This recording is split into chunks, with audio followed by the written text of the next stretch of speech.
வந்து இப்போ அந்த பட்டி இப்போ நம்ம ரெட்டையாக மடித்து வச்சோம்.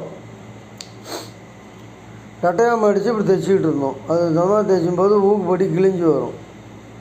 அதை நம்ம கொஞ்சம் அகலமாக மடித்து அதையே இன்னும் ரெட்டையாக இப்படி மடித்தோம்னா 4 துணி வரும். 4 துணி வரும்போது ஊக்குப்பட்டி கிழிஞ்சி வராது. தைச்சோம்னா ஊக்குப்பட்டி கிழிஞ்சி வராது, நல்லாயிருக்கும். பத்தாவதுக்கு ஊக்கு போட்டோம்னா கழண்டு வராது, நல்லா கிரிப்பாக இருக்கும்.